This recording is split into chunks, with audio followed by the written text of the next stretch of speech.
Hello everyone, Riccardo Masini here, and this is Vlog, and this is Undaunted, Battle of Britain. So yes, the last title in the Undaunted series, and a very successful Undaunted series of light war games. And well, I don't think I need to explain how the Undaunted series work, because it is a very peculiar system that most of us already know. It is a deck building game.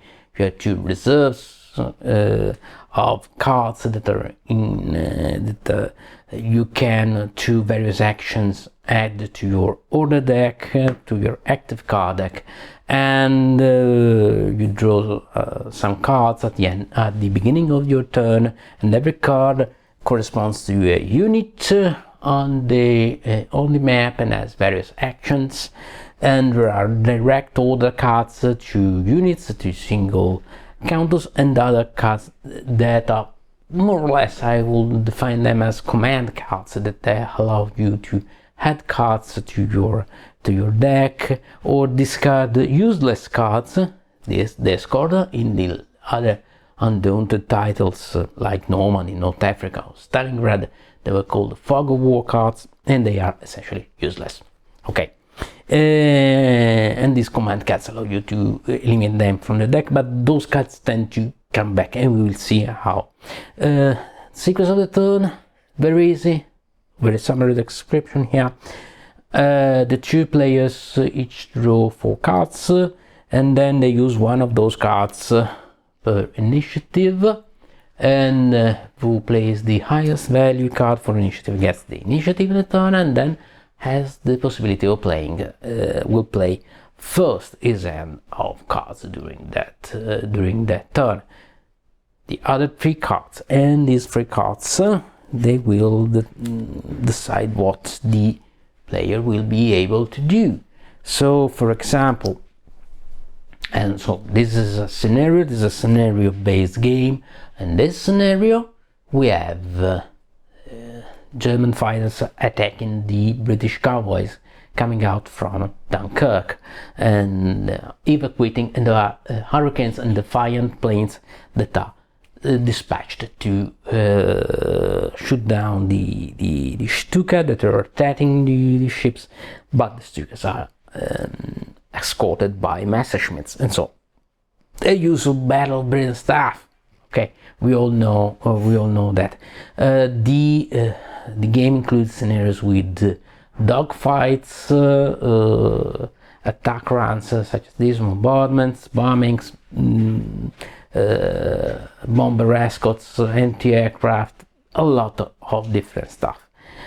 What is different from the other Undaunted titles is that this is a map, and this is an X map. This game uses hexagons. And it is actually an X-encounter game, I would define it, even if card with the card driven with a deck building in it, a system in it. And those counters are different from the other Undaunted counters. Why? Because yes, they're round, but you see they have an arrow, and this arrow simply indicates the heading, the orientation of that plane, and also its arc of fire. You see. This means, this line means that this hurricane can fire just in this direction. The Defiant, which was a very strange, very peculiar aircraft, you see, can fire in every direction except ahead of him. So he would not be able to see this Messerschmitt, for example.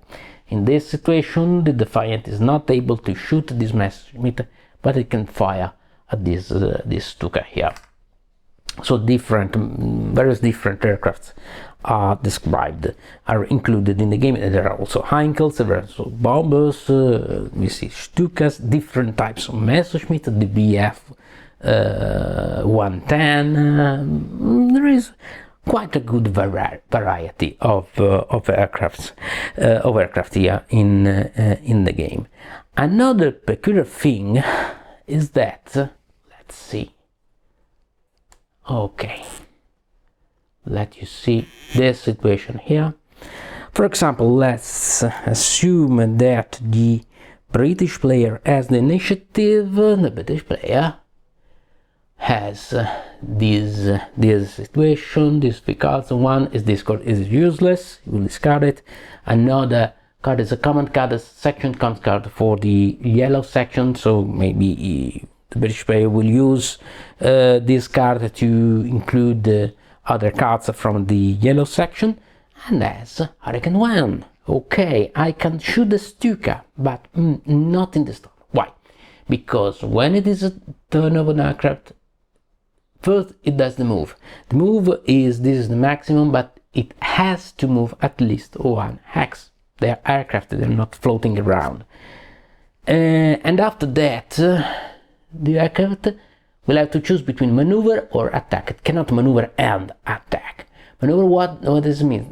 The Hurricane in particular has 2 maneuvers. This means that it can change orientation for 2 times, but first it has to do 1x ahead of him. The ace aircraft can do the orientation change before movement.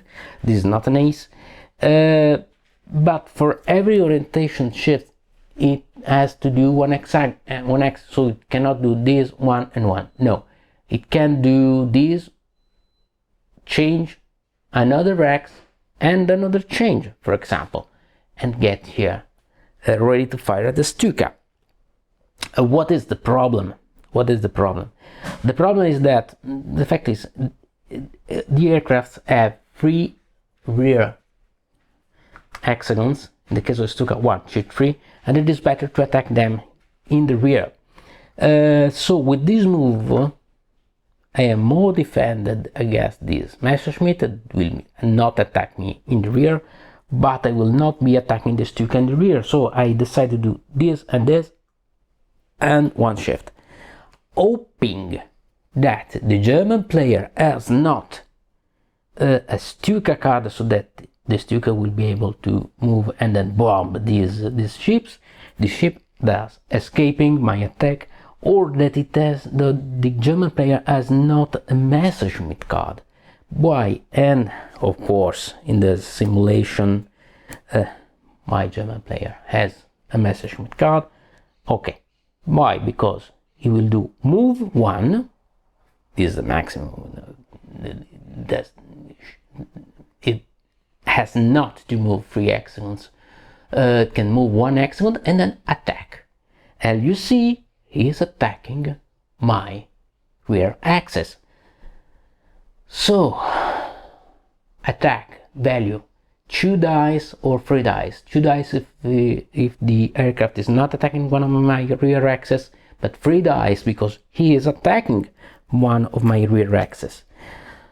How much?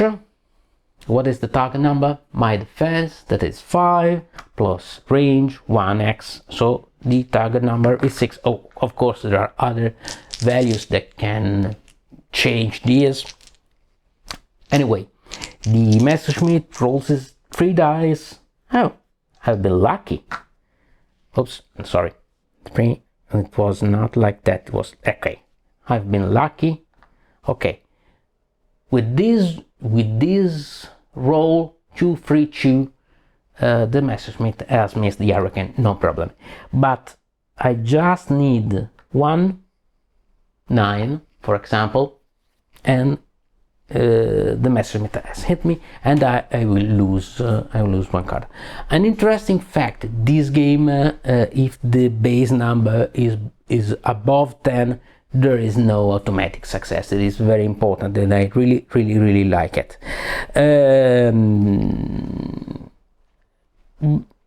And so the game goes on. Of course, when I have eliminated all the cards of a specific aircraft, that aircraft has been shot down, neutralized in game jargon, and so I have shot down that aircraft.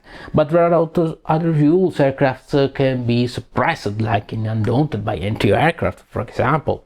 They can be on the ground, so they will need a card to activate because it is a scramble situation. So many different situations are included in this game. This is really just the very basic stuff of the game. Another very interesting fact is that some cards have this symbol here. You see? Okay. This symbol is the wireless symbol. Okay.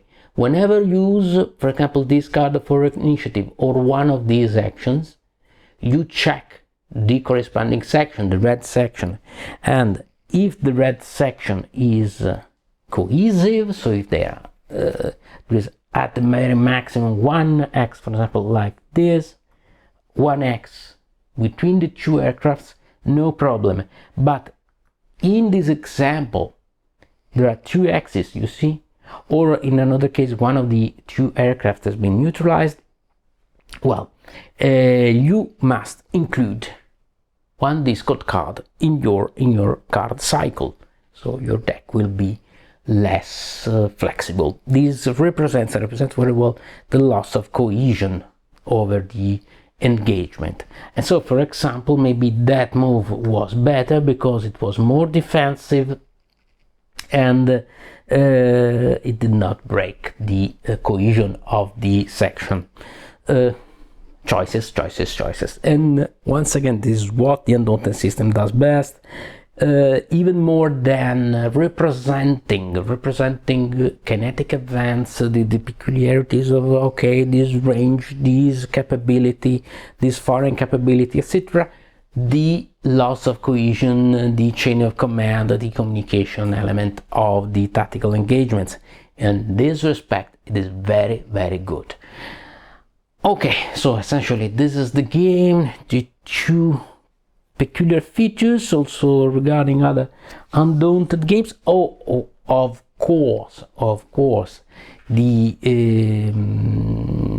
this game is scenario based. There is also campaign systems in which you add up the points that you do in all the specific scenarios, stuff like that. So these are very rich. It is quite playable. Solitaire, there is already Board Game Geek bought, more or less inspired by reinforcement system, but this game can be played solitaire. There are many ways to play Undaunted games solitaire, actually not seeing what the other player has in his hand and using random initiative. There are various systems, so it is very playable also solitaire with some small arrangements. What I like this game, my impressions was just like those of any other Undaunted game. They're accessible, they're easy, but they have surprising bits of detail here and there. In his designer notes, David Thompson and also Trevor Benjamin, the other designer, they said that they wanted to recreate the experience of these engagements even more than the actual features, the actual direct features of those engagements, and I think that they managed it, because there is tension, there is interaction. You go with your aircraft, you do not know, okay, will I be able to catch that Stuka before he releases his bombs, but okay, should I go offensive or defensive? And my other guys in my section, will they be able to catch up with me? Or the escort of that Stuka will come and shoot me down before I have the opportunity of firing? Who will get first in the next time? Lots of unknown elements and lots of tension, interaction, and dynamic flow of events. Of course, there are many exceptions. Of course, there are some things that have been forcibly left out. So, for example, there is no Vic vs. Schwarm, so the British will go with the beginning of the campaign with sections of 2 aircrafts, not 3 as it was historically. Yeah, spoke with that with David Thompson about that, and the problem is that in playtest these created some unbalances. It was difficult to manage. Not a terrible thing. Yeah, it is there. Okay, you have to accept some abstractions. Some aircraft look a bit slower than the others. They are less reactive. Okay, something are a bit stretched, even more stretched than Undaunted, the land games of Undaunted, like Nomad in North Africa or Stalingrad. Anyway, it recreates that. It recreates the thrill, the flow, the tension, the experience of those engagements in a very accessible and attractive package. Scenario can be played easily in under 1 hour. Very nice, very compact, very, once again, accessible for everyone, and components are very good. Okay, one particular note, we all know the game has decided to include art that was representative of the various nations in the then British Empire who fought in the Battle of Britain. We sent the pilots, so we see Indian pilots, South African pilots. Okay, maybe this was not the case, they did not use their traditional hats in the flight, okay, but it is not at all relevant for gameplay. I like it because it is important to remember all the people that fought and died also during that conflict, during that campaign. So I think it's a very fitting tribute to also unknown pilots or less covered pilots. Yeah, there are also a couple of names that look like Polish or Czech. It is very important. It's very nice, and it was nice to see that in this game. Maybe David, maybe you could also had maybe in an expansion a couple of Italian planes. Yeah, we also sent Italian planes, of course, fighting for the Axis, for the front side, and they did not do much damage, but they did something. It would be nice to see them, because there were some missions also flown by Italian planes, okay, not with great success, but our pilots were very good. The aircraft were not old story for the Italians in World War II. Anyway, it is a great game. It is very nice. I really love it, and I recommend it for beginners or also for veterans, for experts who want a light war game about the Battle of Britain. But it is not simplistic. It has its depth. It is very interesting to see how it recreates cohesion and how it manages to capture the feel, the thrill of aerial engagements and of the Battle of Britain. Very nice, very fun game, and so why not? Why not? It is nice to play. We will be having in Italy with the Facebook group Ludo Storia. We will be having a tournament next October during the Wargames days, held by the Casus Belli Club here near Rome, in Piana de Orme near Latina. Yeah, that was the Anzio territory, so it is very fitting after all, and it's very nice historical museum as well that is hosting this convention, and we will be having a tournament of Undaunted Battle of Britain, because it is also a very good game for tournament play, for friendly tournament play. It's not a cut your throat war game, but it's very nice, very light, very easy, and very fun, but also has historical detail. The missions have all of them have historical detail, they have historical value. These games, they confirm themselves as a very interesting series, very interesting system, very good light war game, and I'm eager to see what is in store for us next with this system. This was Undaunted Battle of Normandy. Once again, very recommended, very nice. I really liked it. You can play it with your kids, with your friends who are not war gamers, or even among war gamers. Why not, when you want to have a fast, quick experience, but historically detailed and very nice, very attractive, very fun to play, and very good looking as well, which is important. Okay, thank you very much, as always. Take care, have a good time. Thank you for having seen this video, and I will be waiting for you at the next videos. And as always, remember, don't be scared, it's just war games. Ciao.